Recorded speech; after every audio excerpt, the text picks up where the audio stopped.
可以用老语说也可以，就是简单的说一下你们对这个翻译的概念，对，有什么概念？你们觉得你们认为是什么？翻译是什么？ตุ้งมือมึงคำนึงเอาคำนึง想不出来老师我也想不出来，但是如果用老我语可以说的话可以คิดว่าการแปลหรือว่าฟันนี่เนาะมันมีอย่างไรกันก็คือเนาะมีประสบการณ์การแปลก็คือจะเป็นแปลปักเป่าแล้วพอแบบว่าได้มาเจออันแปลเป็นจำพวกแปลเอกสารพวกนี้มันจะบ่คือกันล่ะมันจะยากคล้ายๆแบบว่าคล้ายๆว่าคือภาษาจีนน่ะมันจะมีศัพท์ที่เป็นศัพท์เฉพาะเนาะบางทีภาษาลาวมันอาจจะบ่มีแล้วบางทีแปลบ่ออกแล้วก็บ่เข้าใจว่าคำนั้นเฮาต้องแปลเฮาต้องใส่ศัพท์แนวใดจังซี่นะน้องคิดว่ามันยากแล้วก็มีหลายขั้นแฮงก็เลยว่าอยากมาเรียนเพิ่มโดยเฉพาะ好的那对我来说翻译就是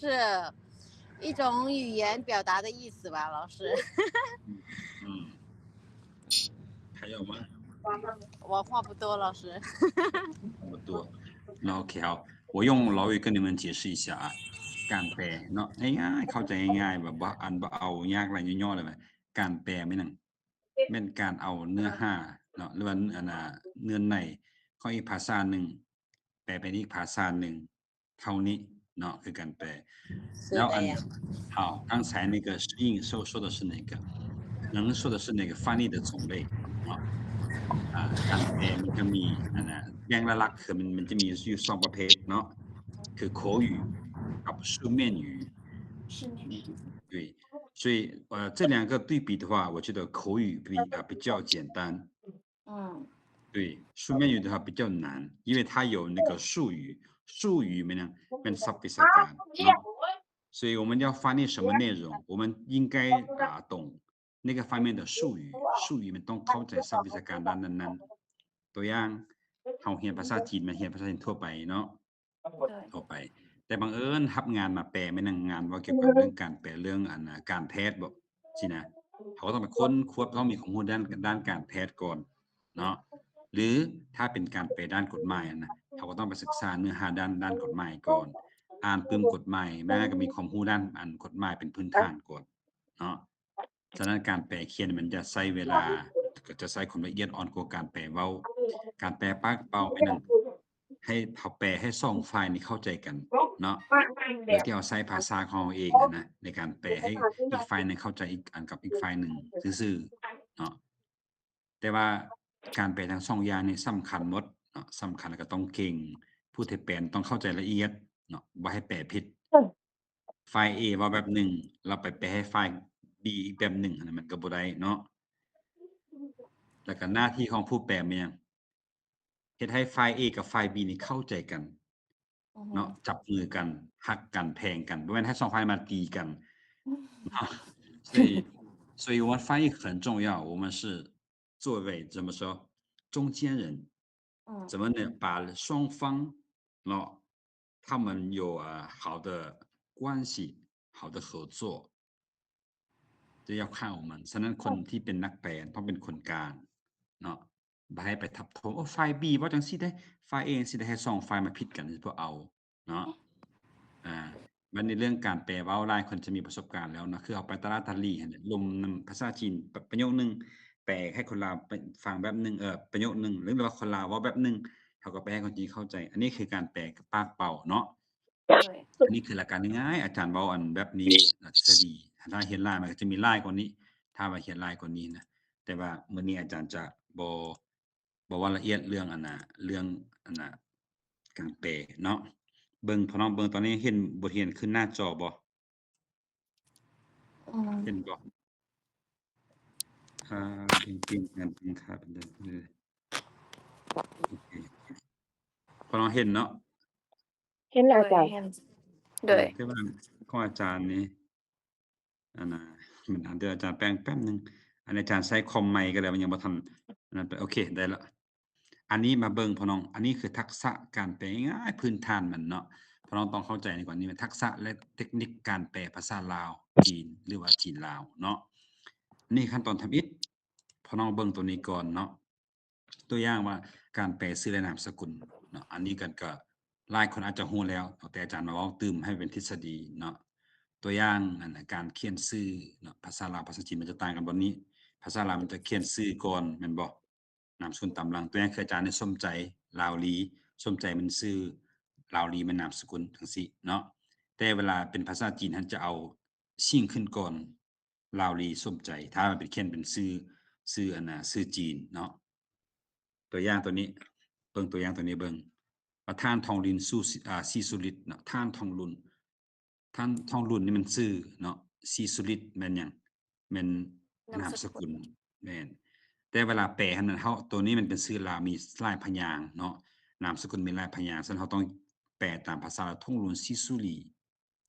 อันนี้ตามภาษาลาวเลยเนาะตามภาษาลาวแต่ถ้าเป็นชื่อจีนหั่นนะจะเอาอันชิ่งขึ้นก่อนตัวอย่างท่านสีจิ้นผิงเนาะสีจิ้นผิง อ๋อ เขาก็ว่าสีจิ้นผิงอันนี้เขาแปลตามจีนเนาะแปลตามจีนสีจิ้นผิงท่านสีจิ้นผิงแต่ถ้าว่านามสกุลหลายคือลาวนี่นะบ่สีสุดิต3พยางค์นี่นะเขาแปลตามภาษาลาวแล้วว่าทองลีสีสุดิตทองลุนสีสุรีนะอันนี้คือตัวทำอิฐเนาะที่ว่าพื้นฐานในการแปลชื่อเนาะจะเป็นลักษณะนี้ยกตัวอย่างให้พี่น้องเห็นแบบนี้เนาะแล้ววันนี้มาเบิ่งตัวที่2คือกันวันเดือนปีคือเอาฮู้แหละภาษาลาวมันวันเดือนปีเนาะ แต่เวลาไปเขียนเป็นจีนต้องเอาปีขึ้นก่อนตัวอย่างในวันจันทร์วันที่15เดือนเมษายน2025เนาะ中国的是用年2025年4月15日星期一是在后面跟老语相反了那这是第二点翻译的基础然后我们看一下等一下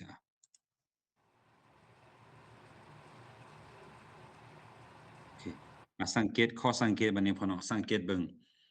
ถ้าเป็นการเขียนวันเดือนปีของลาวเฮานะเนาะเมษายนมันเดือน4แม่นบ่ อือฮึ เขาจะเขียนเลข4ไปสิแต่ว่าทางการแท้ๆมันน่ะพี่น้องลองสังเกตเบิ่งเอกสารทางการส่วนใหญ่มันจะใช้เดือนเป็นชื่อภาษาลาวพฤษภาบ่ธันวาบ่เมษาบ่ไปเบิ่งโลดเนาะทางการจะเป็นแบบนี้ โดย ฉะนั้นเวลาพี่น้องแปลเอกสารทางการเดือนนั้นนะใส่แบบนี้แหละใส่ชื่อลาวเอาเนาะ เจ้า อันนี้ตัวที่3บัดนี้เนาะการแปลชื่อกับตำแหน่งเนาะภาษาลาวมันจะเขียนชื่อก่อนแม่นบ่ตัวอย่างว่าท่านทองล้วนศรีสุฤทธิ์ประธานประเทศแห่งสปปลาวแม่นบ่แต่จีนมันจะเอาอันประธานประเทศขึ้นก่อนแล้วก็จะเป็นชื่อเนาะตัวอย่างว่าท่านทองล้วนศรีสุฤทธิ์ประธานประเทศแห่งสปปลาวเนาะ中文的话用สปปลาวขึ้นก่อน老挝人民民主共和国国家主席通ลุนศรีสุฤทธิ์老挝人民民主共和国มันสปปลาวเนาะ国家主席มันประธานประเทศแล้วก็จะเป็นซีอันน่ะทงลุนศรีสุฤทธิ์จึงใส่ชื่อเพิ่นแบบนี้เนาะอันนี้คือจุดที่3ในการแปลเนาะหลักการของมันเรียกว่าพื้นฐานในการแปลเนาะบัดนี้มาเบิ่งอันนี้มันพี่น้องลองสังเกตเบิ่งเวลาไปร่วมงานต่างๆเนาะเวลาเขาจะเขียนอันชื่อพิธีต่างๆนั่นน่ะภาษาลาวจะเป็นจังซี่เนาะภาษาลาวจะเขียนคำว่าพิธีขึ้นก่อนแต่ว่าพิธีรับใบประกาศอันนี้นั้นเนาะจะใช้ครั้งที่เท่าไรก็เขียนตามนั้นแต่ภาษาจีนมันจะปีนกับภาษาลาวเนาะจะเอาชื่ออันใส่ก่อนชื่อของพิธีหั่นนะแล้วคำว่าพิธีมันใส่อยู่ทางท้ายประโยคเนาะตัวอย่างอาจารย์ยกให้เบิ่งตัวนี้พิธีมอบรับโครงการช่วยเหลือและช่วยเหลือเนาะเครือข่ายติดตามแผ่นดินไหวแห่งชาติลาวนี่นะภาษาลาวมันพิธีมอบรับขึ้นก่อนเนาะแล้วก็จึงเอาชื่อโครงการนี้ใส่ตามหลังภาษาลาว这个你们可以读一下吗？怎么读？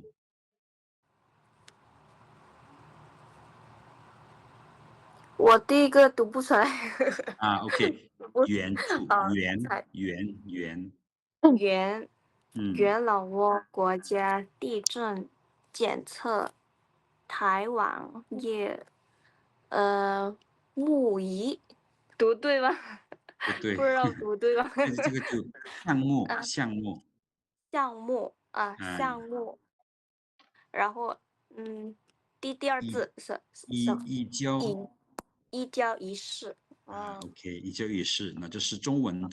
是这么写的：元老挝，元么样？嘛叫援助，ช่วยเหลือนะ援助援อ่าสังเกตเบิ่งเวลาอยู่ในอันน่ะซื้อพิธีอันน่ะเขาจะบ่ใส่เต็มว่า援助ใส่คำเดียวว่า援ก็มาจากคำว่าช่วยเหลือมาจากคำว่า援助เนาะ援老挝国家老挝国家什么地震检测台王那检测么样原检测มันการ 检测， การวัดเนาะการวัดแทก 对， แล้วนี่คำว่า项目มันโครงการเนาะโครงการอีเจ้ามันมอบหับอีมันอย่างอี动เจ้ามัน 哦 เจ้าเจียเนาะอี动อีเจ้าอี事มันพิธีสังเกตเบิ่งคำว่าอี事จะอยู่ทางท้ายประโยคของคำว่าของอันน่ะสื่อทั้งหมดเนาะปีนกับภาษาลาวภาษาลาวจะเอาพิธีมอบหับขึ้นก่อนภาษาจีนจะเอาคำว่าพิธีไว้ทางท้ายประโยคเนาะอันนี้คือการเขียนหัวข้ออยู่ในพิธีต่างๆมันจะเป็นลักษณะนี้เนาะลักษณะ 有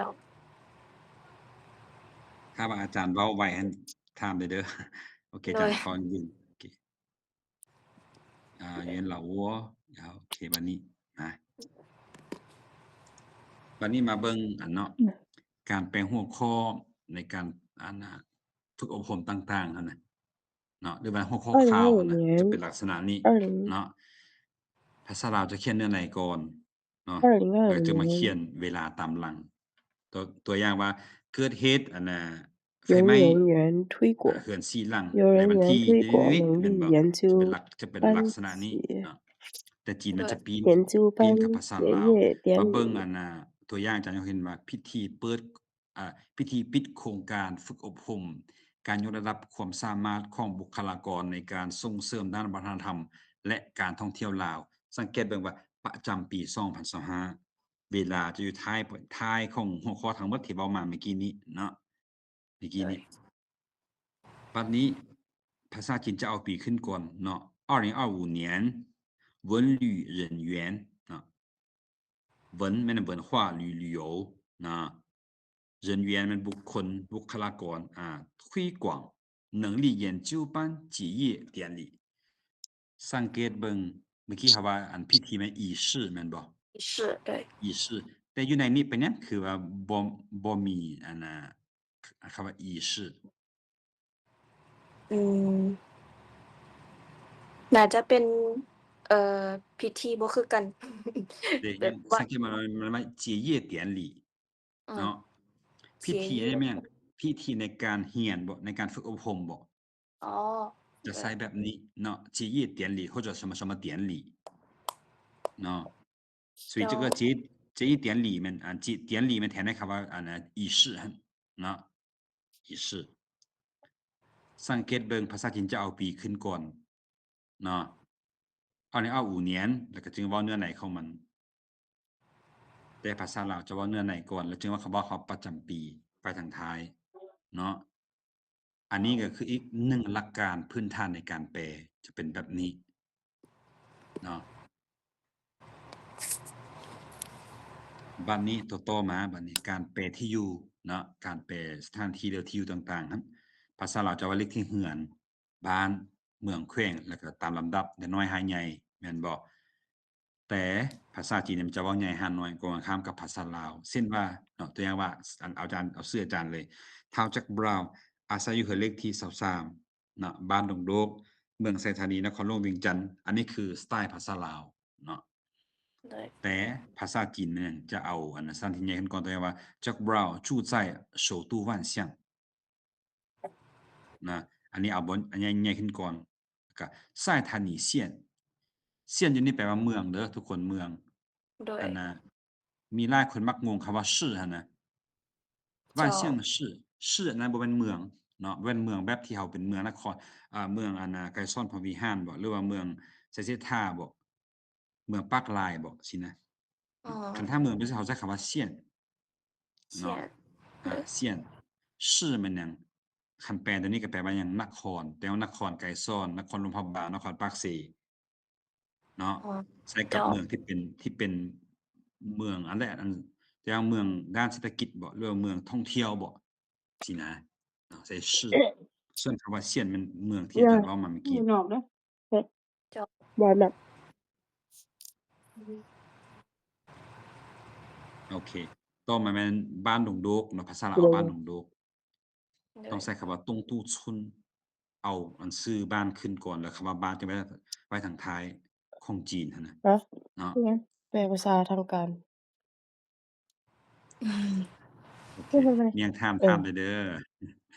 โอเค เนาะ อันนี้คืออีกหนึ่งหลักการในการแปลเนาะพื้นฐานของมัน ตัวต่อไปมาเบิ่งการแปลเปอร์เซ็นต์หรือส่วนห้อยเนาะ สังเกตเบิ่งตัวนี้ คือบ่เอามาอยู่ การ ส้ม การแปลเปอร์เซ็นต์ สี ตัว แด อย่าง ง ค่ะ ว่า แซ่บเป็นสีแดงมันบ่ดี ภาษาลาวมัน 90% แม่นบ่ 90% เอาตัวเลขขึ้นก่อนเนาะ แต่ภาษาจีนนั้นต้องเอาเปอร์เซ็นต์ขึ้นก่อน เปอร์เซ็นต์แล้วจะเป็น เอาสด 90 มาให้ใส่ก่อน อ๋อ ตัวอย่างเนาะ百分百百分百百มันนี่ก็ แต่บ่คือว่า 100% ใช่ นะ โดย นะ百分百 เส้นเลือดจะ ห อ รือ อ อก ว่า เลย 50% ภาษาลาวมันเอา 50 ก่อนเนาะ แต่จีนจะเอาคำว่า不是百分之什么什么เอาเปอร์เซ็นต์ขึ้นก่อน กินฟันแม่นเลย เนาะ ใช่เบิ่งบาดแผลคนทำพิสอบ อันน่ะน้องคันสิสนทนาปิดไมค์เด้ออาจารย์ได้ยิ โอ้ นหมดแล้ว โอ ข เค อโทษอาจารย์ มันเปิดเองมัน โอเคบ่เป็นหยังน้อง ย้านว่าน้องมีความลับแล้วเขาสิแตกส่วนอาจารย์ได้ยินบ่ โอเคพ่อน้องวันนี้มาสังเกตอันสำคัญเนาะบอนที่เฮามักแปลว่าบอนอิงตามมันน่ะที่เอกสารทางการทุกฉบับจะมีคำว่าอิงตามหมดอยู่นำตลอด แม่มันนี่ เนาะ เอาเอาแม่เอา เอกสารทางการเด้ออย่างต่ำบอนอิงตามต้องมี2อันขึ้นไปเนาะอันนี้คือเอกสารทางการอิงตามอันใดๆหั่นน่ะเบิ่งจังซี่เนาะภาษาลาวจะเขียนคำว่าอิงตาม แล้วก็บวกชื่อเอกสาร บวกชื่อองค์การจัดตั้ง แล้วก็บวกว่าด้วยถ้าว่ามีเนาะคันบ่มีก็ข้ามไปเลย บวกเลขที่เอกสาร แล้วก็บวกวันเดือนปีตามลำดับเนาะภาษาจีนปีนกับภาษาลาวหั่นมาเบิ่งตัวอันเบิ่งตัวอย่างก่อนเนาะภาษาลาวว่าหยังตัวอย่างว่าอิงตามดำรัสของรัฐบาลว่าด้วยเขตเศรษฐกิจพิเศษ ฉบับเลขที่188/ลบจุด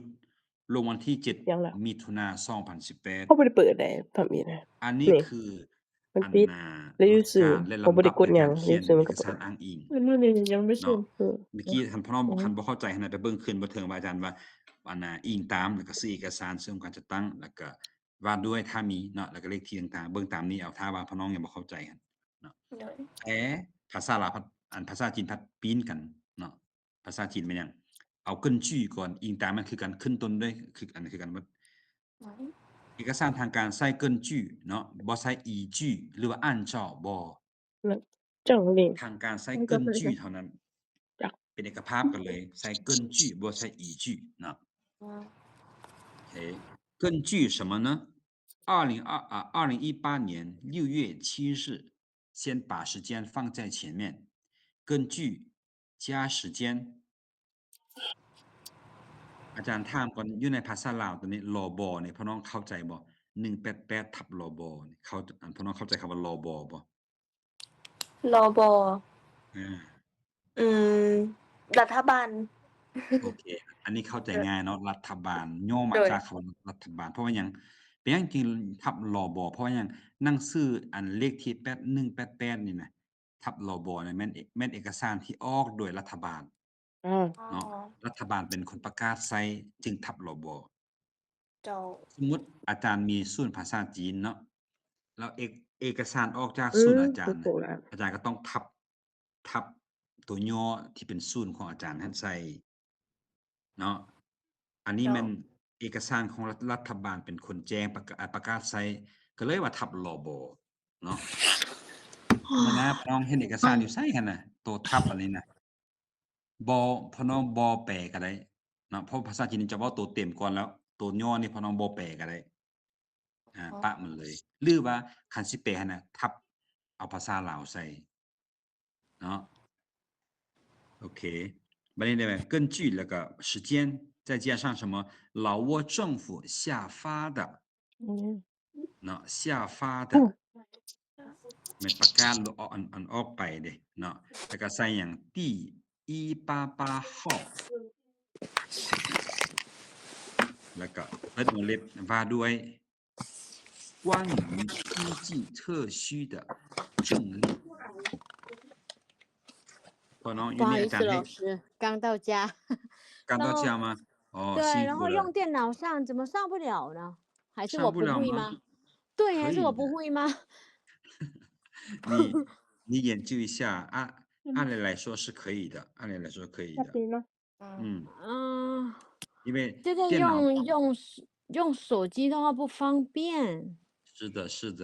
用电脑的话会更方便一些因 ใช้โทร 为 ศัพท์มันกว่า 屏幕比较大啊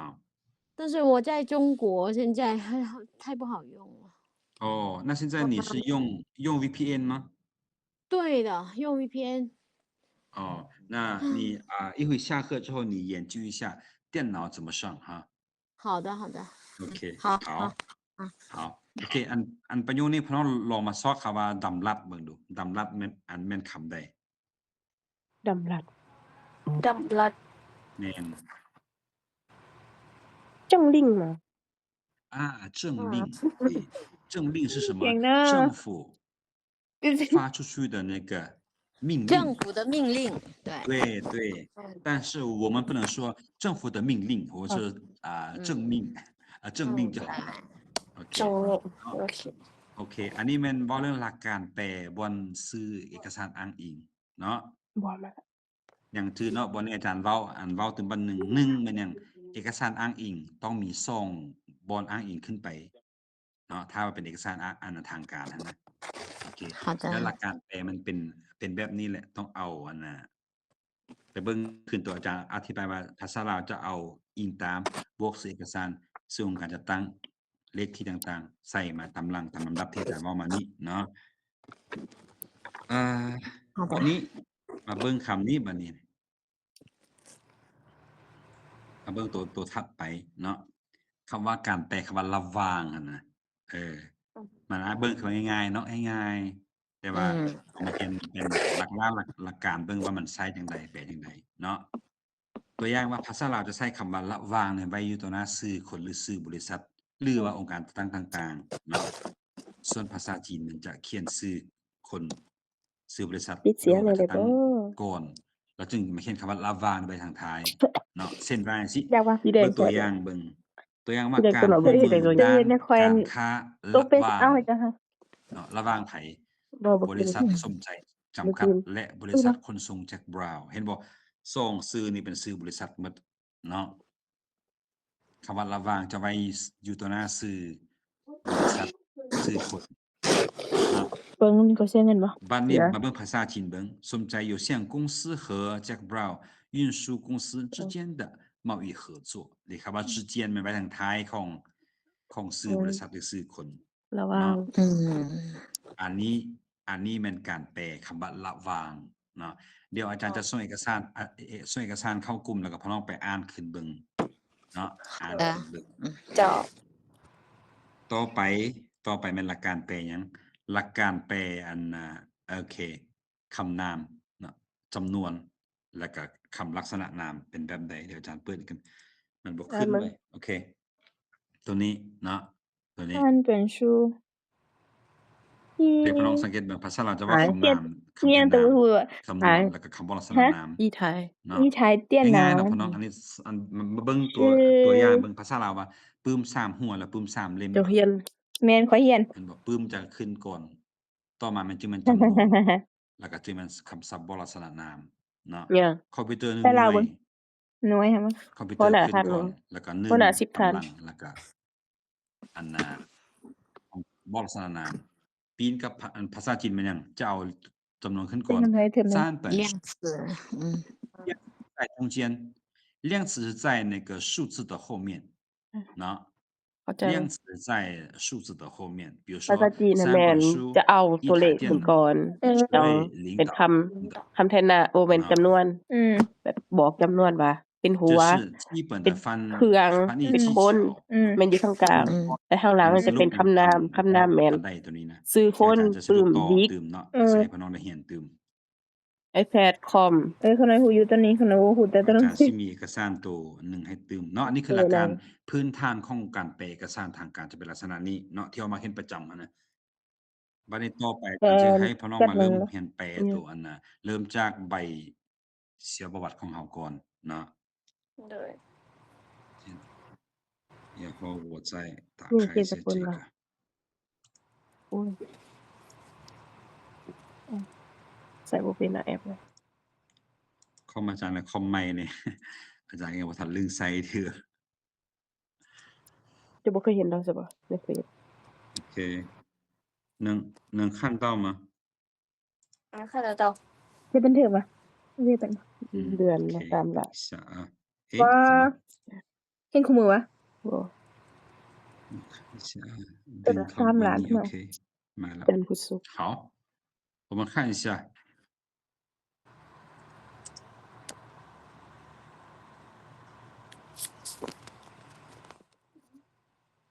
老挝的简历สังเกตเบิ่งเอกสารทางการเนาะมันจะมีหยังจะมีอันนี้อยู่นำเสมออาจารย์ถามก่อนอันนี้ภาษาลาวสิว่าอะไร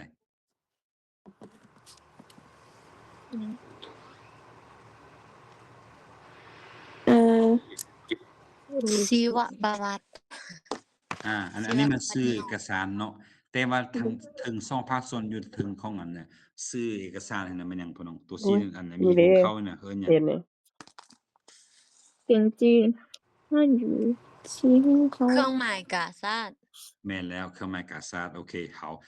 中文怎么说呢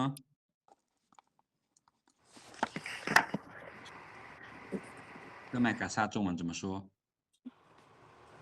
อะไรเนาะแล้วสอนตัว 你 คิด 们 ป่ะ 之前翻译过吗或者你们学过吗เห็น没有第一次เห็นตัวนี้对 OK那我告诉你们吧这个我们叫国徽那国徽国徽คำขวัญเด้คำขวัญ中文怎么说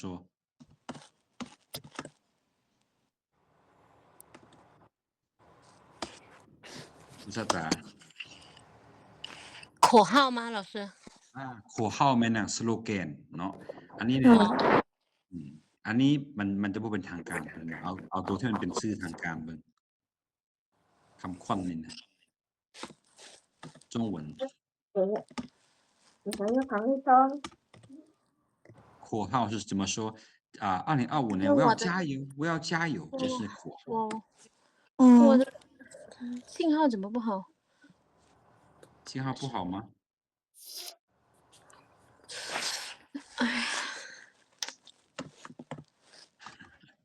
可能手机的原因吧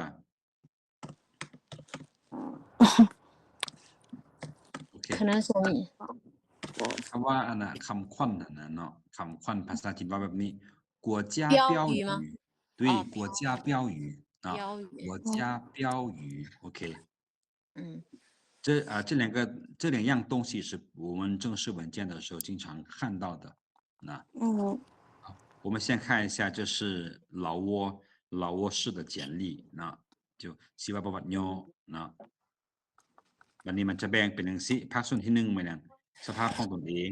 จะมีชื่อและนามสกุลวันเดือนปีเกิดบ้านเกิดเมืองเกิดแขวง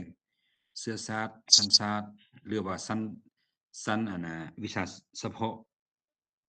ระดับการศึกษาต่างๆอันนี้คือข้อมูลของเฮาเนาะของผู้เกี่ยวนะอันนี้คือภาคส่วนที่1เนาะหลังจากภาคส่วนที่1หมดไปแล้วมันจะเบิ่งภาคส่วนที่2ก็คือหยังสถานะที่เกี่ยวข้องของตัวเองเนาะตัวอย่างว่าครอบสภาพครอบครัวพ่อแม่เด้พ่อแม่ชื่อหยังอาชีพหยังเนาะ แล้วต่อมาเราจะมีคำว่าข้าพเจ้ายังยืนว่าชีวประวัตินี้ถูกต้องตามความเป็นจริงแท้ทุกประการถ้าผิดจากความเป็นจริงข้าพเจ้าขอรับผิดชอบตามกฎหมายเนาะแล้วก็จะมีคำเพ่นเช่นของนายบ้านแล้วก็จะมีของเจ้าของเองเนาะอันนี้คือรูปแบบของชีวประวัติภาษาลาวจะเป็นลักษณะนี้เนาะลักษณะนี้好我们一一的来翻译一下ชีวประวัติ我们怎么说简历简历หรือว่า个人简历เนาะ个人简历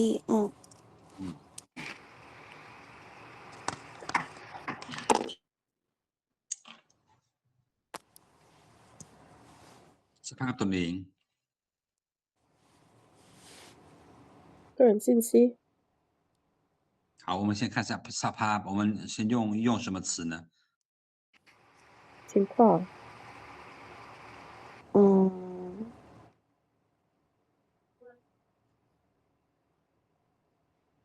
สภาพ这个词我们用什么最合适的中文我们用什么可以用个人情况吗老师个人什么情况对情况我们用情况我们不用状况因为状况和情况它很像意思很像很接近但是在这里我们用什么用情况个人情况个人情况对然后这个是นามสกุล用什么姓名好我们先用姓我们不说名姓姓名 OK วันเดือนปีเกิดไปแกนไปเจ้าเลยก็บอกบ่ส่วนเนี่ยครับไปนอนยังที่บ้านอยู่วันเดือนปีเกิด怎么说出生日期 OK 出生เนาะตัวซอ出生日期出生日期是生是生生出生出生不是称是生好出生日期 OK 出生日期 OK OK 发音很重要所以有空的时候再多练习发音吧好吗好的 OK 出生日期บ้านเกิด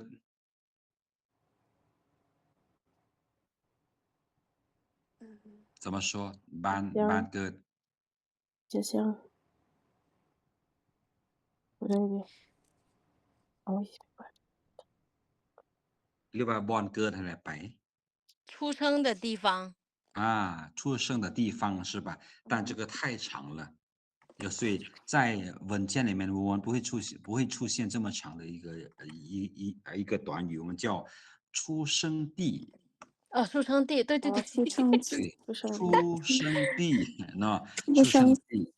好บัดนี้เบิ่งคำว่าเสื้อชาติดิหน้าคนหมดเลยจ้า国旗สัญชาติ国旗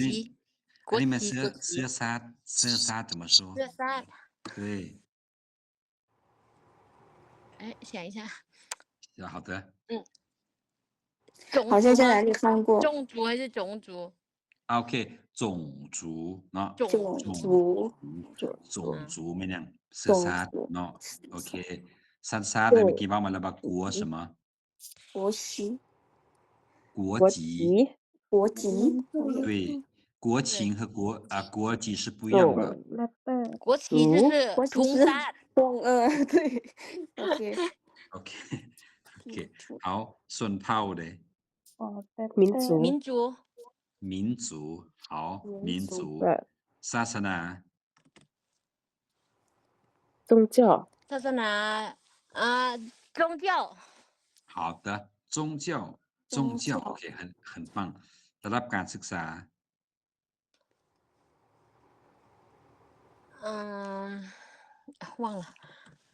忘了好我提醒你一下后面有力学历后面那个什么学历水平对学历水平学历OK 学历水平就是ระดับ嘛是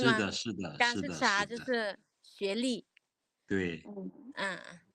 然后วิชาเฉพาะ专业啊，专业，对你毕业的专业是什么，是吧？专业，好，然后三วิชาเฉพาะ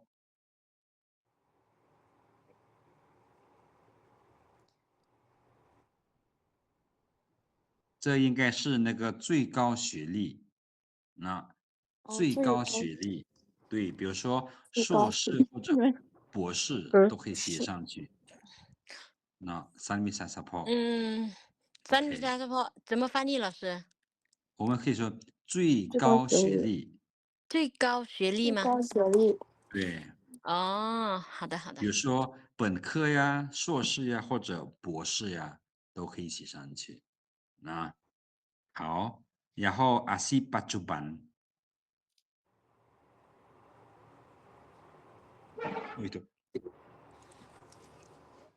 怎么翻译？ชั่วโมงครึ่งนี่ก่อน 很简单，如果以后你们想不出来，你们可以说现在的工作也可以。现在的工作。现在的专业工作吗？哦，工作。专业们职业嘛，现任职业。职业，那现在从事什么什么职业？那现在目前主业可以，目前职业可以，目前职业。那目前职业ต่อไปบอนประจำการ工作单位工作单位你很棒工作单位เนาะ单位มันนึงคันแปลตามตัวแปลว่าหัวหน่วยหรือบอนเฮาเรียกก็ได้เนาะ单位โอเค工作单位เดี๋ยวอาจารย์สิมีแปลให้เบิ่งเลยส่งให้ในกลุ่มคือกันอยู่รูปนี้แหละเนาะต่อมาหน้าที่รับผิดชอบเด้那工作任务工作任务 OK 也可以工作任务就职责也可以职责职业的负责呢เนาะโอเค职责 OK 直接ประเด็นปีเข้าสังกัดรัฐบัดนี้นะ นอนจังสิ这个难有点对有点难度对我们可以就说入职日期入职然后呢สังกัดรัฐ呢OK 这个สังกัดรัฐแปลตามตัวเนาะ进入政府部门进入部门对แต่ว่าคำว่าบันเดือนปีสังกัดรัฐคำว่า入职日期ก็ได้เนาะ入职日期是的是的 OK 也算那个สังกัดรัฐ吗老师是的是的是的วันนี้ปัจจุบันอยู่บ้านเนี่ย目前住在目前住在什么什么村是吧？也可以，但是可以说目前住址住址对吧？目前住址แล้วก็เขียนบ้านเมืองใส่เนาะ对แต่แน่นอนเวลาแปลเป็นจีนท่านต้องใส่什么什么东都村我们不说村东都县菜摊里这个是按老语的那个形式去翻译的但是如果你们真的要翻译成中文式的话你们应该说龙都村菜摊里县หลังบัวละปาง省แบบนี้นะตัวอย่างเนาะตัวอย่างวันนี้การเคลื่อนไหว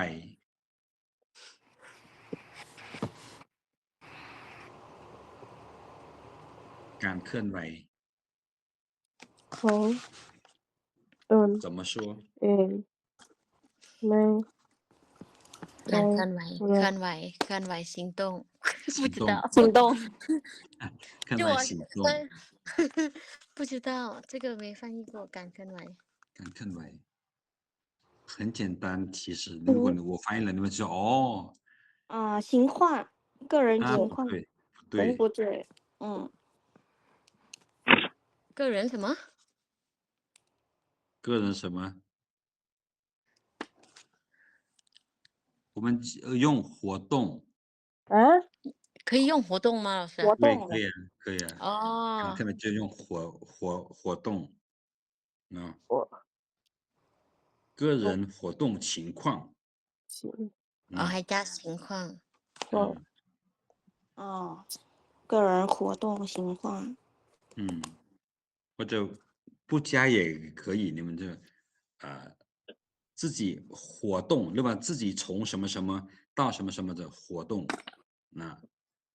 自从8岁自มันจาก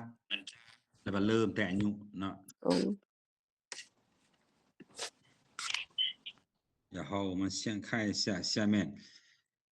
一样的，这是那个父母的情况比如说父母叫什么名字呀，几岁那个多大呀，母亲呢叫什么名字多大呀，一样跟上面的一样。然后如果你有兄弟姐妹的话，也是说他们的那个姓名，他们的职业，现在他们在哪工作等等等สุดท้ายข้าพเจ้าขอยังยืนว่ายังยืนเขาใช้คำใด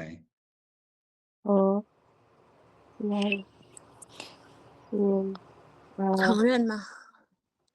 不是承认，ยอมรับยังยืน 承认มันยอมรับอันนี้มันยังยืน认证也不行，认证不行，认证就是那个ยังยืนเอกสารใดหนึ่งบอกแม่นบอก แม่น认证มันนั่นแปลว่าพาสปอร์ตนี่มันถูกต้องบ่เขาบอก认证มาแล้วสินะแม่นขอยังยืนว่า怎么说确认对保什么我保什么保证保证保证对保证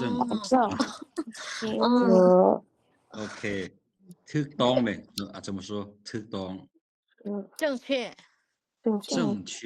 OK 正确ความเป็นจริงหรือว่าความจริง真实OK 好真实还有什么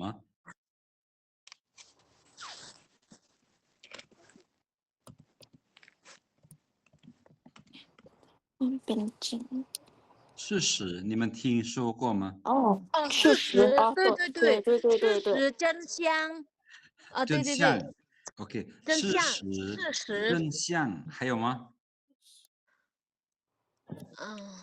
属实什么属实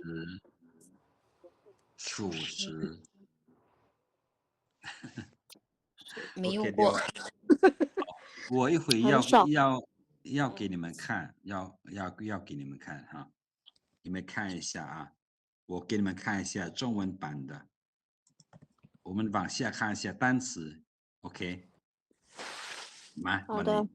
เบิ่งคำศัพท์เบิ่งวันนี้简历简历个人情况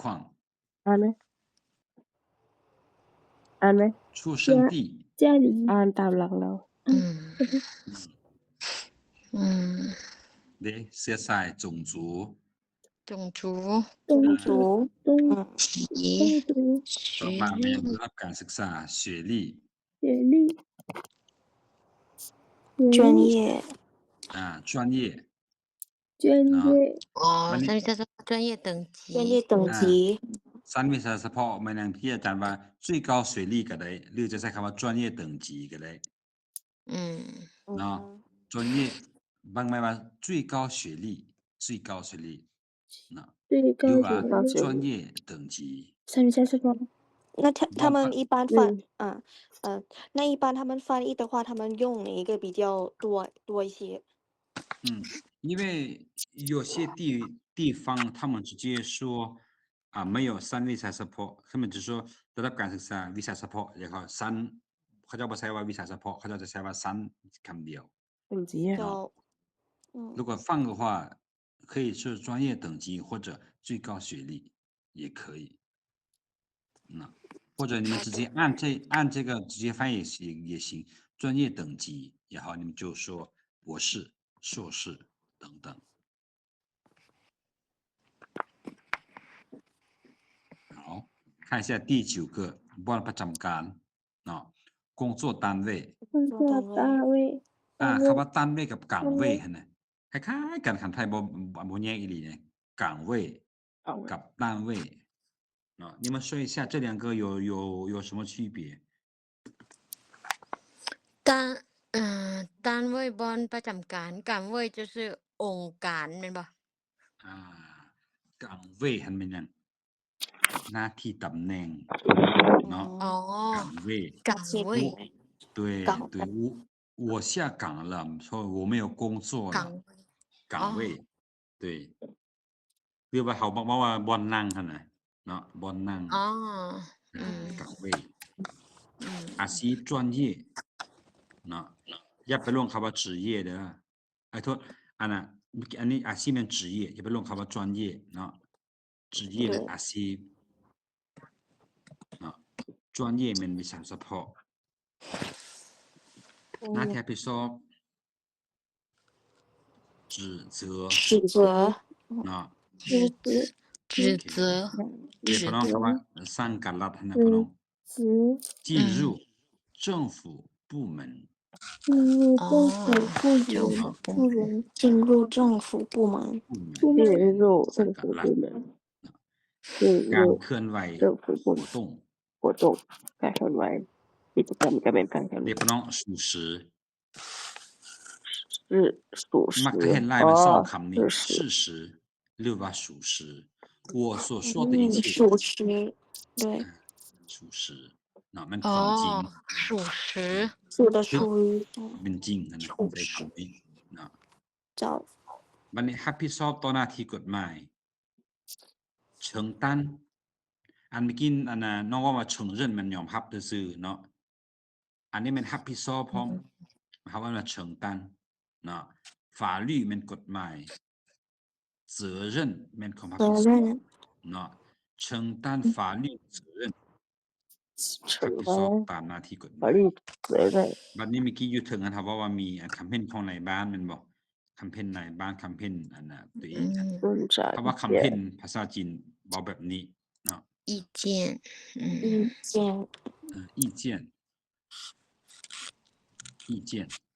เนาะ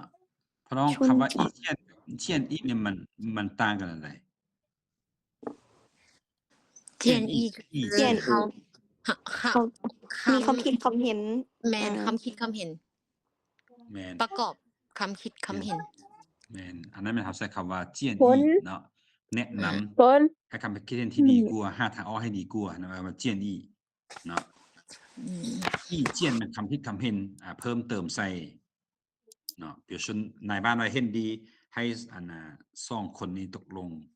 อันน่ะมั่นกันบ่หรือว่าให้2คนนี้ตกลงซื้อขายดินกันบ่สิอันนี้มันคำเห็นของอันน่ะนายบ้านเนาะนายบ้านภาษาจีนเอิ้นว่าใช่มั้ย村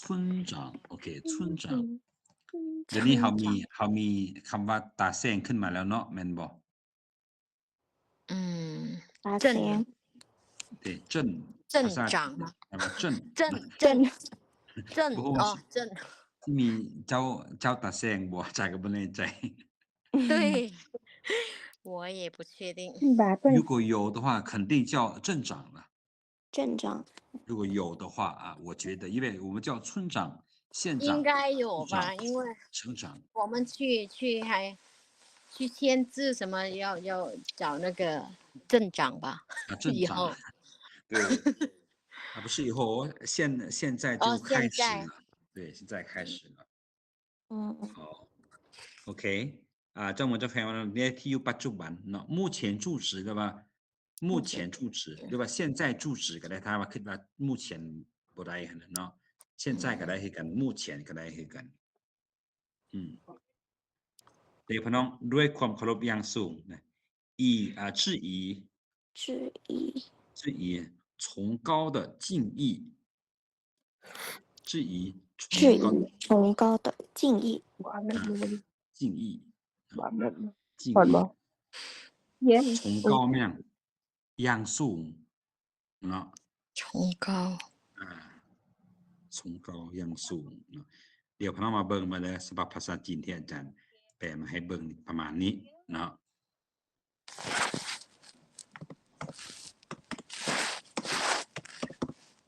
เบิ่งคำขวัญเนาะเบิ่งคำขวัญเบิ่งภาษาจีนจะว่าแบบนี้老挝人民民族共和国สาธารณรัฐประชาธิปไตยประชาชนลาวมันประโยคนี้เนาะสันติภาพ和平เอกราช独立เนาะประชาธิปไตย民族เอกภาพ统一ตัวนี้พี่น้องเอกสารบางอย่างใช้ว่า繁荣เนาะ繁荣วัฒนธรรมนะแต่ว่าอาจารย์ใช้เป็น成语繁荣昌盛วัฒนธรรมเนาะบัดนี้ซื้อเอกสารว่า个人简历เลยพี่น้องสังเกตว่าอาจารย์แปลสไตล์จีนเนาะเอา什么什么村ไว้ทางท้าย县省เนาะ种族国籍民族เนาะ宗教学历专业等等อันนี้มันตามโครงสร้างภาษาลาวเลยนะเดี๋ยวอาจารย์ส่งให้แล้วครับพี่น้องเนี่ยพี่น้อง自8岁至今的个人活动自มันยังเริ่มแต่8ปี5ปัจจุบัน至今มันเนี่ยฮอดปัจจุบันเนาะ至今今มัน今天至มันถึงหรือว่าฮอดเนาะ个人活动กิจกรรมหรือว่าการเคลื่อนไหวส่วนตัวหรือของตนเอง然后你们就一一的去描述然后再往下看你看这是父母的一些姓名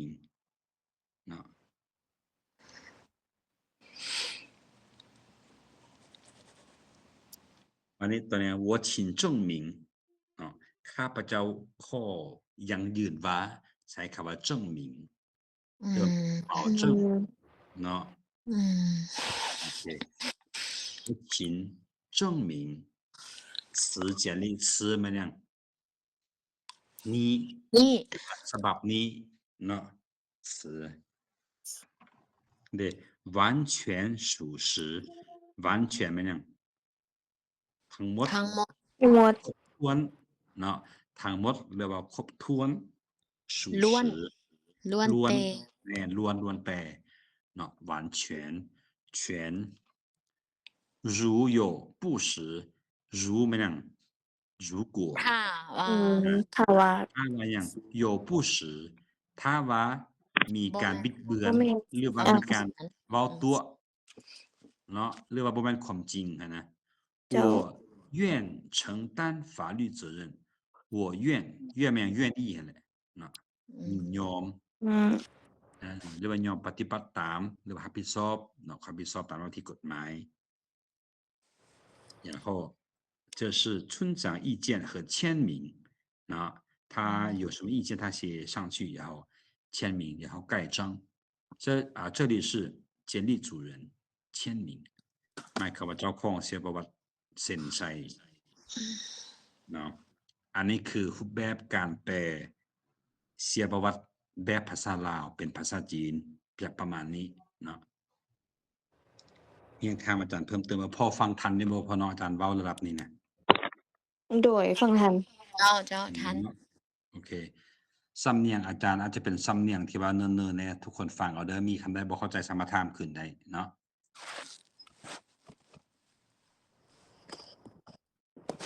好还有问题吗有什么问题想问老师的吗有吗没有是吧好那这是我们学的第一份文件个人简历然后下面我要给你们看一下这个怎么稍等一下老师打开一下文件第二个应该什么 OK 第二个来了这个来了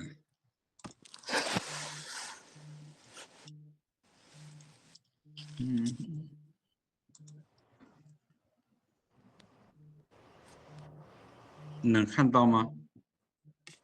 能看到 OK 好第二份文件是ใบยั่งยืนการเกิดเนาะฉบับภาษาลาวเป็นแบบนี้เด็กน้อยที่เกิดอยู่ลาวเนาะต้องมีหนังสืออันนี้เป็นหลักฐาน这里为什么 OK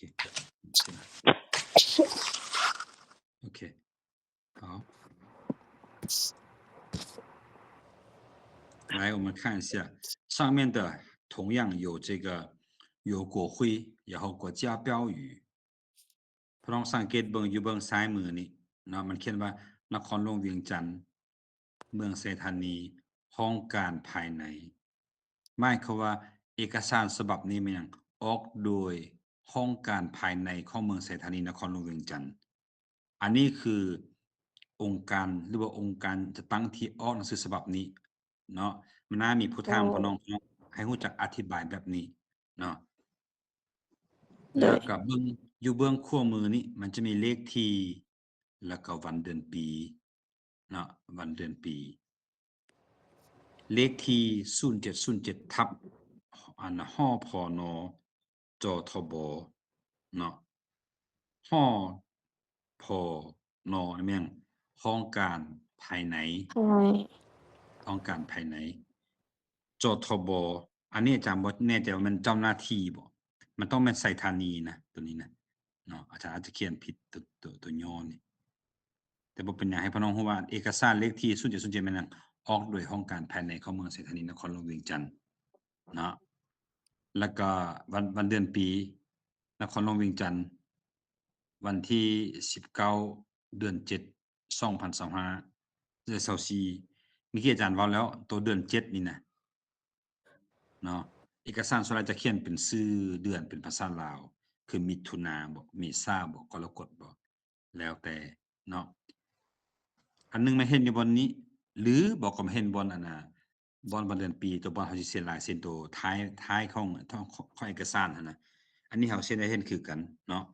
บัดนี้ให้พี่น้องสังเกตเบิ่งบัดนี้อันนี้ชื่อเอกสารมันเนี่ยใบยั่งยืนการเกิดเนาะใบยั่งยืนการเกิดเด็กน้อยทุกคนที่เกิดอยู่ดินแผ่นดินลาวต้องมีใบนี้เป็นตัวยั่งยืนนะ好我们看一下ใบยั่งยืนมันจะมีอยู่อันน่ะ4ภาคส่วนเนาะภาคส่วนที่1แม่นจะแม่นข้อมูลของเด็กที่เกิดใหม่เนาะภาคส่วนที่2แม่นจะแม่นข้อมูลของผู้เป็นแม่เนาะภาคส่วนที่3แม่นจะเป็นข้อมูลของผู้เป็นพ่อเนาะแล้วภาคส่วนที่4รวมลงไปแม่นภาคส่วนที่อันน่ะผู้ที่ไปเฮ็ดหนังสือฉบับนี้นะอาจจะเป็นพ่ออาจจะเป็นแม่หรืออาจจะเป็นย่าเป็นป้าเป็นลุงก็ได้เนาะอันนี้คือมี4ภาคส่วนของข้อมูลที่เราจะเห็นอยู่ในใบยั่งยืน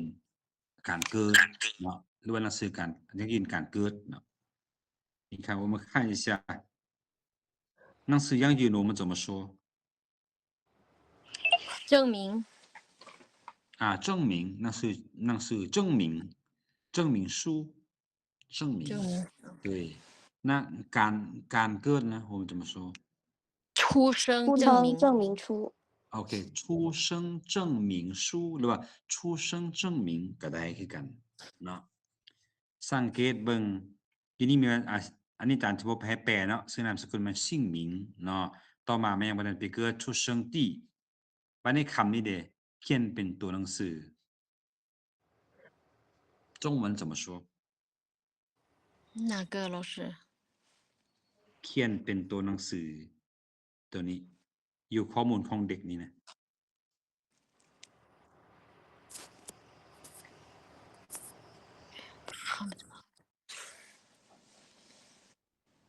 怎么说能看到吗还是什么看不到看不到吗这里看不到听不懂老师问什么อ๋อ这里有นี่ค่ะชื่อได้นามสกุลวันเดือนปีเกิดแล้วก็เขียนเป็นตัวหนังสือนี่นะ看到了OK 这个中文怎么说เขียนเป็นตัวหนังสือ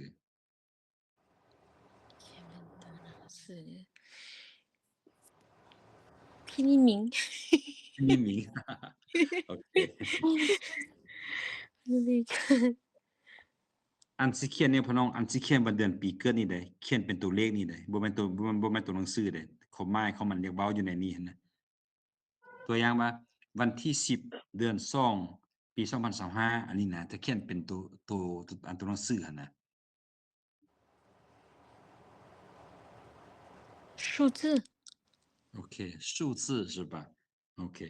我们可以这么说中文里面很简单可以说大写哦哦大写大写诶大写就可以了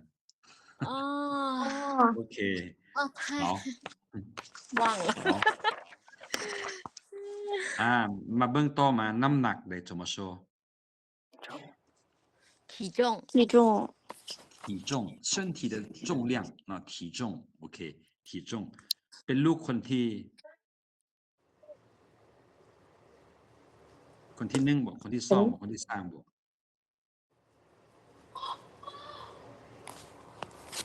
第几个孩子第什么什么第几个孩子几个孩子第3个บ่第4个บ่แล้วแต่好的บัดนี้ประเภทการเกิดเด้ประเภทการเกิดมาผู้เดียวบ่เกิดมาฝาแฝดบ่หรือว่าเกิดมาเป็น4แฝดบ่สินะเขาหมายเขามันจะข้ามมันนะ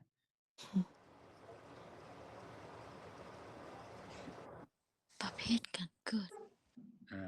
ประเภทการเกิดประเภทเขาสิว่าอะไร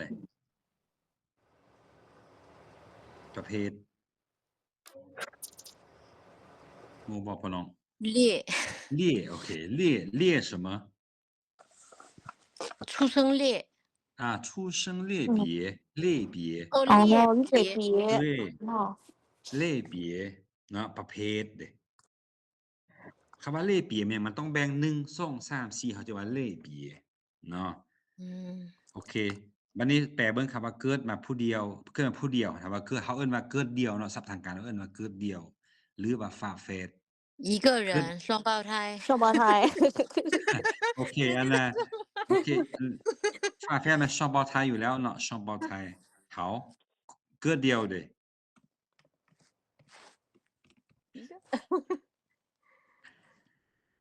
อาจารย์สิเ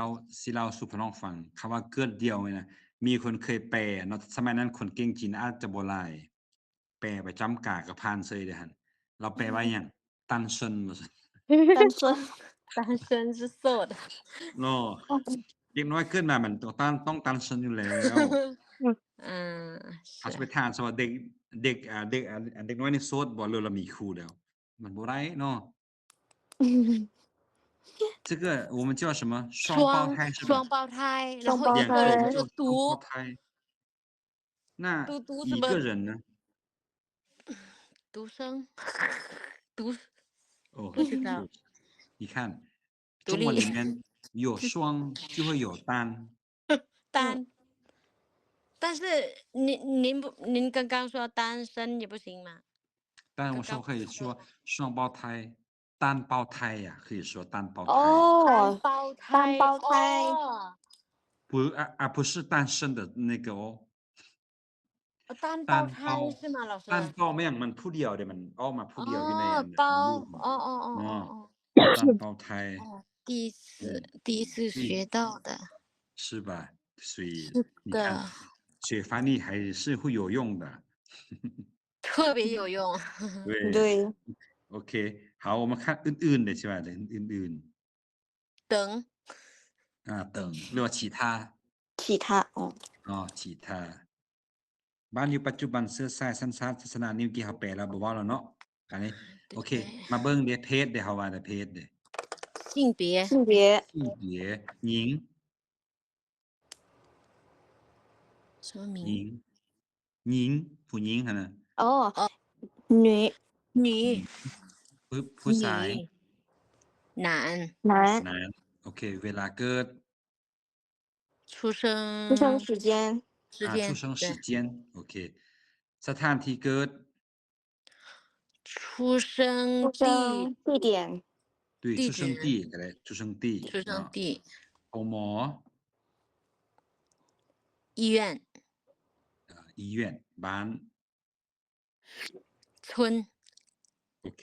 好然后父母的信息就不用翻译了因为一样的好一样的我们看一下อันภาคส่วนที่4เบิ่งโอเคทีนี้มีนิดนึงตานิดนึงทีนี้โอเคคำว่าอันน่ะ什么呢ครัว中文怎么说户口有户口本都可以啊户口เนาะ户口本本号เนาะบัดนี้เบิ่งตัวนี้พี่น้องผู้แจ้งว่าเด็กเกิดผู้ไปแจ้งเนี่ยอาจจะเป็นพ่ออาจจะเป็นแม่อาจจะเป็นอ้ายอาจจะเป็นลุงอาจจะเป็นปู่เป็นย่านี่แล้วแต่เนาะผู้แจ้งว่าเกิดผู้ไปแจ้งหั่นน่ะผู้แจ้ง报吗报什么报什么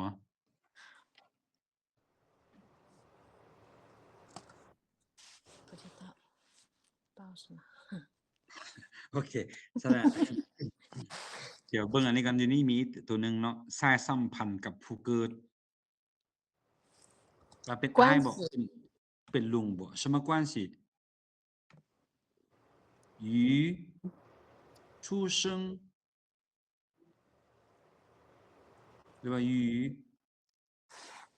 โอเคพี่น้องเด็กเกิดใหม่น่ะเขาสิว่าได้เด็กเกิดใหม่คำนี้นะ婴儿มันเด็กแรกเกิดเนาะ婴儿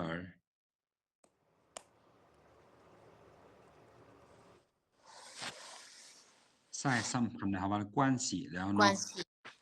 关系กับผู้เกิดใหม่นี่与什么คำว่า新生儿关系对与新生儿关系เป็นสายสัมพันธ์อย่างกับเด็กเกิดใหม่与สำหรับ与关系婴儿的วันนี้คำว่าดังนั้นเด้新生儿ดังนั้น因此所以因此โอเค因此เป็นหลักฐานเพื่อเป็นหลักฐานเลยหลักฐาน忘了这个证明不是什么以什么หลักฐาน以什么证据证据อันน่ะพี่น้องอัน证据แต่นะกับหลักฐานภาษาลาวว่าคำเดียวหลักฐานเนาะแต่ภาษาจีนอัน证据หันต่างหากตัวอย่างว่า证据มันเห็นหลักฐานตกเหี่ยววันเกิดเหตุบ่นะว่าเอิ้นว่าหลักฐานแบบนั้นเนาะ证据依据ได้ป่ะเฮ็ดใบยังยืนไว้เพื่อเป็นหลักฐานมื้อหน้าหั่นน่ะอันนั้นเขาเอิ้นว่าหยัง以什么以资料还是以什么证明依据依据เบิ่งจะได้จับไปให้เบิ่งตัวนี้อาจารย์ยังบ่ทันได้ใส่เป็น证据的据证据的据对你看一下พร้อมกันภายใน是吗老师什么依靠的依对证据的据对依据那看一下ห้องการภายใน内政办公室内政办公室เรียกน้องหนังสือยังยืนการเกิดนะ出生证明书หรือว่า出生证明ก็ได้นะ体重出生地目前地址อันนี้เมื่อกี้แปลมาแล้วเรียกน้องอันเกิดเดียวนะ单胞胎对是一个的我怎么看不到中文吗老师看 OK 我看一下现在你看 OK 看到了吗我只看到老俄语老文没有看到中文那应该往卡了我这边能看得到看到了老师看到了是吧好的OK 然后看一下那个上上盘关系หลักฐาน证据证据凭据还有依据依据再看这边的依据依据 โอเค依据หลักฐาน好ได้พอน้องมันจะมีอันการเซ็นจากเจ้าหน้าที่ทะเบียนครอบครัวนะเนาะทะเบียนครอบครัวเขาว่า家庭登记工作人员工作人员มันเจ้าหน้าที่มันผู้ใดก็เป็นพนักงานนั่นแหละเนาะ พนักงานผู้เฮ็ดเวียกแต่เก่าเขาจะเข้าใจว่าอันนั้นเจ้าหน้าที่ให้มันเป็นตำรวจ เป็ อน ย่าง ตำ เดี ร ยว วจแต่แม่น เรียกบ่แม่นเนาะมันก็บ่แม่นแต่ตำรวจเสมอไปนะโอเค อันนี้คือคำศัพท์ที่อาจารย์คัดเอาจากอันยังก็ ใบ ตัว แจ้ ด้าน ง ถึ เกิ ง ด มาให้เบิ่งเนาะแล้วมันจะมีคำศัพท์เพิ่มเติมอยู่นี่พ่อน้อง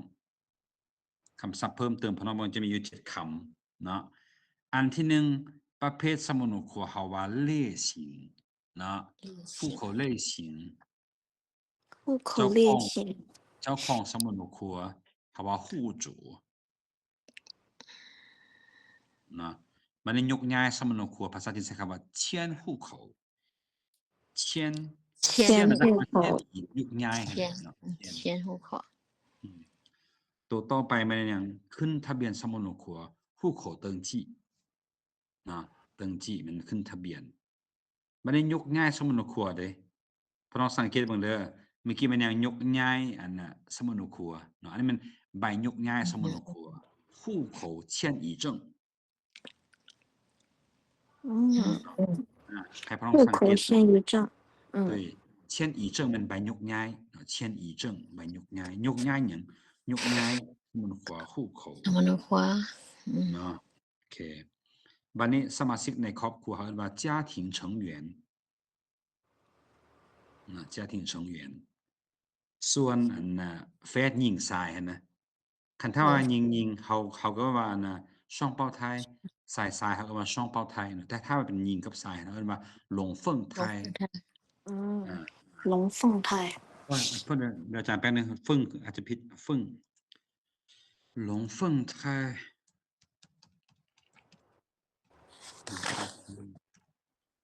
โอเคมันเป็นเฟิ่งอันนี้มันมาเป็นลายเสียงหลงเฟิ่งไทย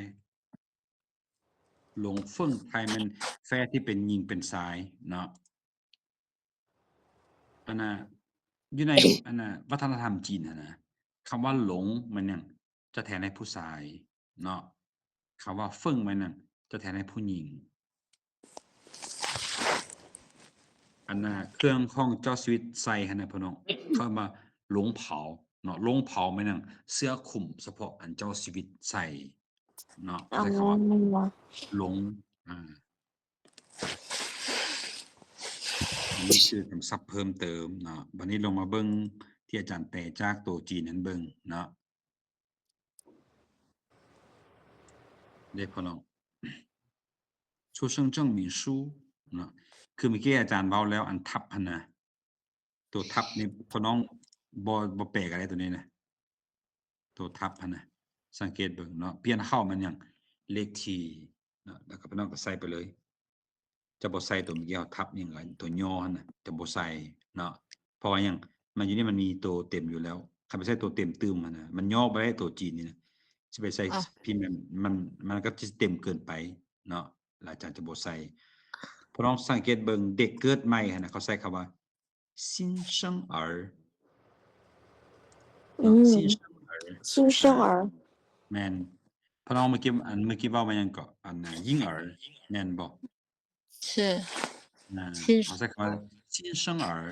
หมายความว่า刚刚出生的孩子นะโอเค你看文字หรือว่าใส่ว่า大写เบิ่งอาจารย์สิแปลงให้กันตรงนี้ใส่大写เอาจะบ่ใส่文字หรือว่า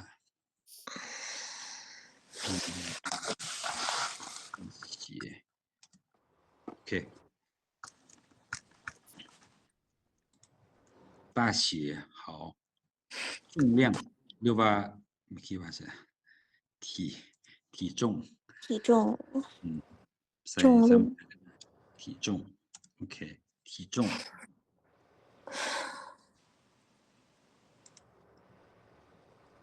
หรืออันนี้พี่น้องเวลาแปลนะแปลทางการหั่นนะเวลาแปลว่าแม่หั่นนะใช้คำว่าหมู่ชินพ่อก็ฝูชินมันจะดูดีกว่าคำว่าป้าป่ามาม่าหั่นนะ เจ้า เวลาส่วนอาจารย์อยากถามหมู่อาจารย์ว่าพ่อแม่เจ้าสบายดีบ่หั่นนะเขาจะถามว่า你爸爸妈妈好吗可以吗可以当然可以但是这个比较口语化水平要关系的话你父母身体好吗ครับเขาไปแนะนำว่า他是我妈妈他是我爸爸อันนั้นแม่小孩แนะนำกันเขาว่า这是我的母亲这是我的父亲เนาะจะสุภาพโอเคอันนี้มันตามนั้นหมดเนาะเดี๋ยวพร้อมเบิ่งคำว่า签发日期签发日期แม่นมื้อที่ยังออกทะเบียนให้เนาะ签发日期วันนี้คันมือหมดกำหนดเด้ใช้คำใด到期日期到期日โอเค是吗โอเค过期日期เนาะหรือว่า到期日期ก็ได้แต่ว่ามันคือ过期过期过期加日吗老师什么加不加日可以加过期日ก็ได้过期日จะบ่ใส่期过期日เนาะคำว่า过期日期ได้บ่ก็ได้แต่เวลาเราอ่านมันคัดหูเนาะ好我们往下看โอเคนี่คันเมื่อกี้ว่าผู้ที่ประกาศว่าเด็กนี้เป็นรายงานมันนะนี่พ่อน้อง新生儿审报人审报人มันนั่นผู้ที่รายงานไปผู้ที่แจ้งไปว่าเด็กผู้นี้เกิดใหม่เป็นอะไรหั่นน่ะเนาะ我又看不到了看不到了吗稍等一下没关系老师不要管我 OK 然后刚才老师说了与出生หรือว่าอยู่新生儿关系เนาะอาจารย์อยู่ใช้คำว่า出生者พร้อมกับสามารถเปลี่ยนใช่มั้ยยังก็新生儿ก็ได้เนาะตัวนี้หรือว่าพร้อมบ่ใช้新生儿พร้อมใช้คำว่า出生者ก็ได้ผู้ที่เกิดนะเนาะบัดนี้因此特发此出生证明作为凭证หรือว่า作为依据ก็ได้เนาะแต่ว่าจะบ่ให้ใช้คำว่า证据依据凭证อันนี้คือเอกสารเกี่ยวกับใบแจ้งเกิดเนาะมื้อนี้เห็น2อย่างคือ1คือใบยั่งยืนแต่มันใบเขียนนี่เนาะชีวประวัติต่อมาก็มันใบยั่งยืนการเกิดแล้วก็ได้เรียนทฤษฎีการแปลน้อยนึงเนาะว่าเรื่องหลักการแปลบางอันที่ว่าควรจะรู้ไว้ก่อนเนาะเวลาแปลนะมีหยังจะถามอาจารย์เพิ่มเติมบ่หรือว่ามีหยังอยากปรึกษาอยากอบรมนำบ่ที่ว่าผ่านไปที่ว่าพอเราเรียนผ่านไปหรือว่าเคยแปลผ่านมามันเป็นจังได๋นะน้องมีไผเคยมีประสบการณ์การแปลอยู่กองประชุมบ่บ่เคยยังบ่เคยคือกันแปลอยู่กองประชุมที่มันยากอาจารย์คือที่มันยากสุดมันหยังเวลาแปลตำแหน่งเนาะชื่อคนกับตำแหน่งนะยากสุดตอนนี้นะเขียนท่านนี้ท่านนั้นตำแหน่งอันนี้ยากเพราะว่าเขาบ่ได้เฮ็ดเวียกเกี่ยวกับอันนี้โดยเฉพาะนะเราไปแต่ละบ่อนตำแหน่งมันจะต่างกันมันจะบ่คือกันเนาะฉะนั้นถ้าว่ามื้อหน้าพี่น้องมีโอกาสได้แปลนะก็ไปซอกเบิ่งรายชื่อกับตำแหน่งของผู้ที่จะเข้าร่วมมันเบิ่งว่ามีไผแด่เนาะ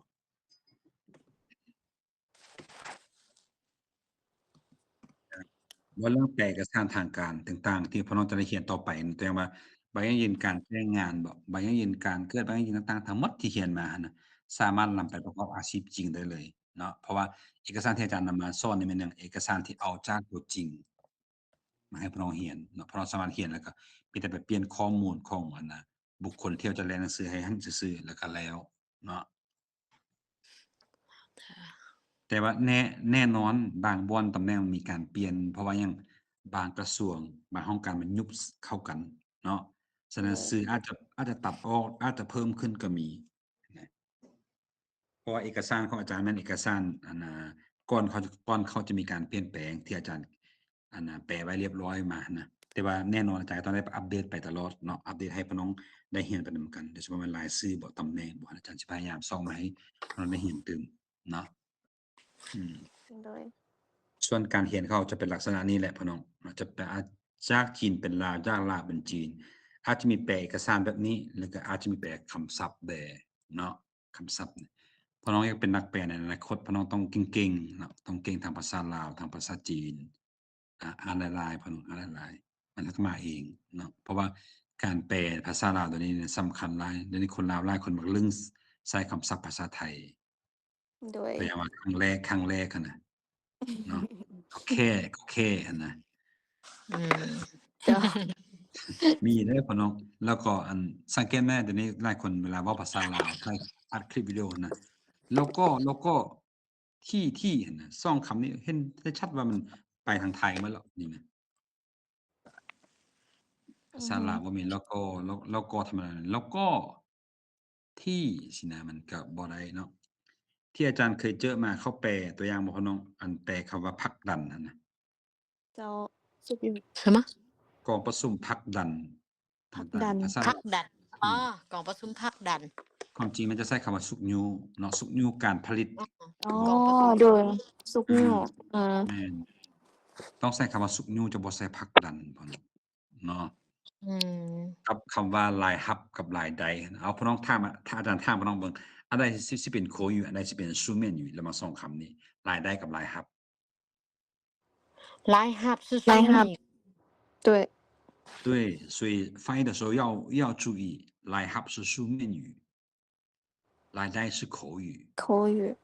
ปีนี้ค่อยมีรายได้100ล้านกีบ但是翻译的时候书面语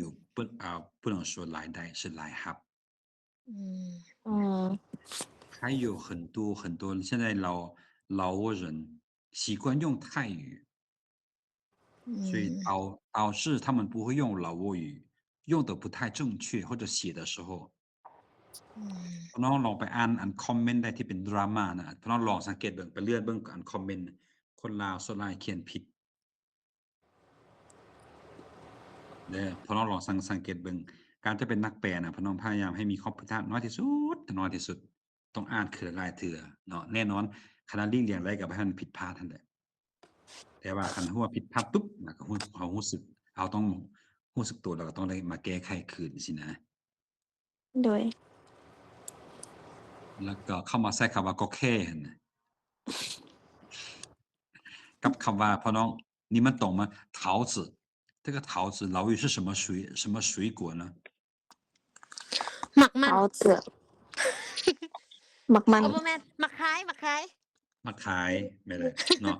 我只喜欢吃桃子但是现在老挝年轻人他们不知道มักขาย是什么水果你什么 peace not peach 所以这个还有老师打断一下说到这个我要想问一下枣子怎么翻译มากกะทัน吗对呀มากกะทัน枣子但是它不是马格滩啊但是种类是一样的它枣子你看红枣是老挝的红枣对马格滩锦这样说就行了可以说是马格滩锦你说因为老挝跟中国可能有些水果是种类是一样的但是不完全是一样的还有一个那个梨雪梨马จอง还是马สาลี่老语里面是马จอง对但是呢好您说但是很多老挝人因为傻利他们可能是外来词泰国人说过所以他们觉得这样更好听所以叫马萨利其实不是马จอง哦，我以为 Mark 中，就是在那个什么，在那个香港、四川，香港怎么说来着？在香那港，个，对对，你看种类是一样的，只不过是中国那边他们可能技术很高，所以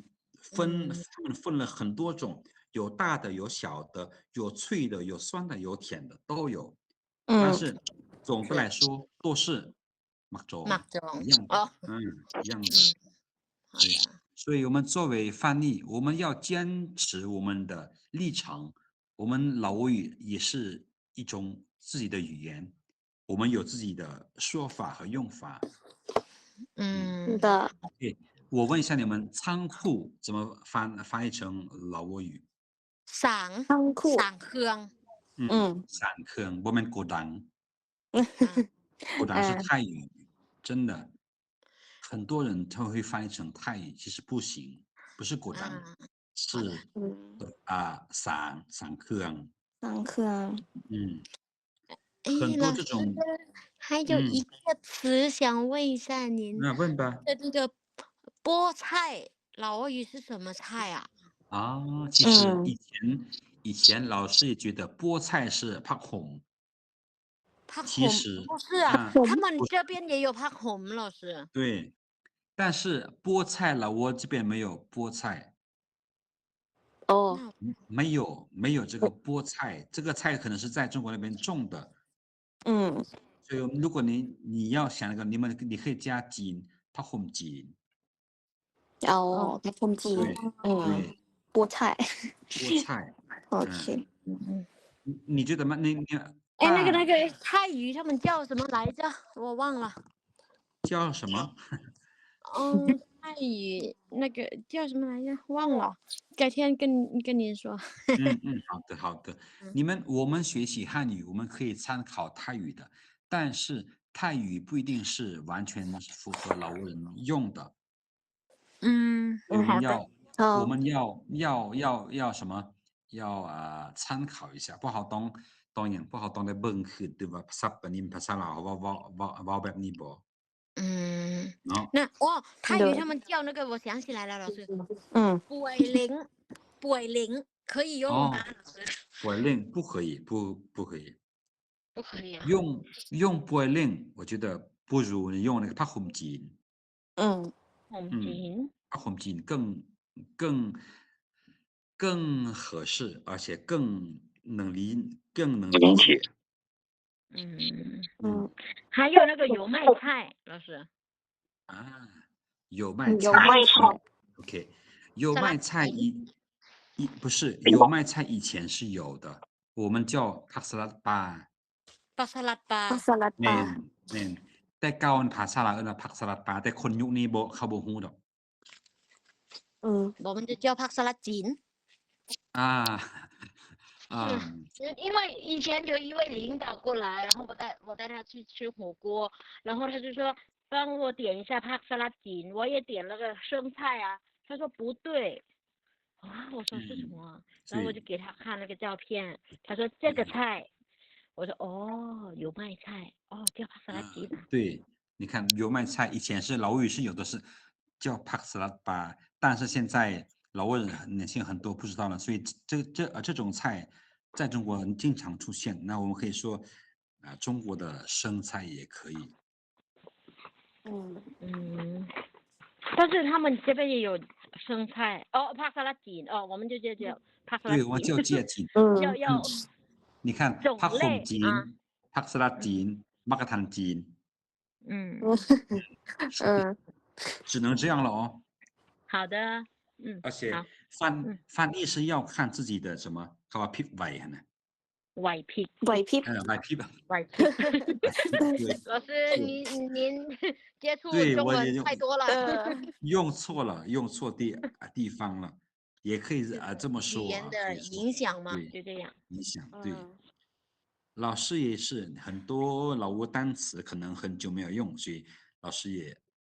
不太清楚有时候，但是我们要看词典。เวลาพี่น้องแปลเด้อเวลาพี่น้องแปลเอกสารใดก็ดีถ้าว่าบ่มั่นใจเนาะว่าคำศัพท์ที่เราจะเขียนออกไปมันถูกหรือผิดนะต้องเปิดวจรานุกรมเบิ่งคักอือฮึ ๆช่วยอาจารย์ทุกมื้อนี้เป็นจังซี่กันเนาะถ้าว่าคำใดบ่แน่ใจหั่นน่ะต้องเปิดเบิ่งก่อนเปิดเบิ่งก่อนหรือถามผู้ที่เขาฮู้ก่อนเฮาผู้ที่เฮ็ดเวียกด้านนี้โดยเฉพาะผู้ที่เก่งกว่าเฮาหั่นเนาะ好บ่的，เฮาบ่ต้องย้านเสียเปรียบเพราะว่าเฮาบ่ฮู้เดี๋ยวเราต้องถาม对啊，要脸皮厚一点，不要对因为不知道嘛，不知道要问嘛，是你不的要害羞，你不要怕丢脸，是不是老好师？那个我怕问一下丢脸就是不会啥。现在你们翻译的时候你们是用什么工具呢除了 AI 之外 AI 你们还用什么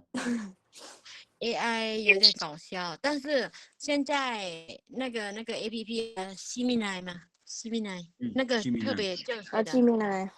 基米奈基米奈对，吉米奈，但是我一般的话就用那个，我不用那个翻译，因为用一靠那个就学不会啥，我就靠那个翻译单词嘛，然后尽量自己学会怎么翻译。如果你一直用靠 AI 的话，你一直学不会。所以你这个方法是对的做嗯翻译是应该这样翻的应该这么学的一个字一个字你们拿到文件之后呢先读一遍差不多里面的内容说什么懂了 OK 然后把里面不会的单词先把它翻出来翻出来之后呢一个短句去翻完之后呢再把它总结起来连起来应该放哪应该放前还是放后现在用 AI 的时候是因为时间很紧的时候没有时间的时候现在可以让它翻一下大概看一下然后就自己但是翻错误很多，我觉得。当然因为他不是人他是人的人没有感情。对所以你们要有那个机词典器人，词典很重要要做翻译或者要把翻译当成主业副业也好必须有词典词典很重要是的，老师都有中但是不老翻，老中青都有很多很少翻，都很多种有，我也有，都有但是不是吧看。应该看我觉得经常看翻译那个词典的人我觉得他的词量会那个提高的很快好的。要多看词典的พจนานุกรมลาวแปลลาวก็ดีจีนแปลจีนก็ดีลาวจีนลาวก็ดีเบิ่งรถพน้องมันเป็นอาจารย์ของอาจารย์ตึมนะพวกนี้นะ好的。对好向老加油师学习。没事2026年了我们可以互相学习互相取长补短提升自己。懂吗对，那个取长补短这个词这个成语懂吗取长补短，对取长补短取长补短，补短还是不断？取长补短鱼长鱼长补短，不是鱼是取对取钱的那个取哪个短呢？是取长，短是那个长短的短没用过这个成语。对，也没听过。好老师要把它发到群里面你们看一下你们懂这个成语吗取长补短然后取是什么意思取钱的取取长补短ความจริงนะเพราะน้องมีผู้ทำเฮียนหลายคนก็เฮียนมีหลายไปเดี๋ยวนี้แบบอ่านข้อความยังมีอยู่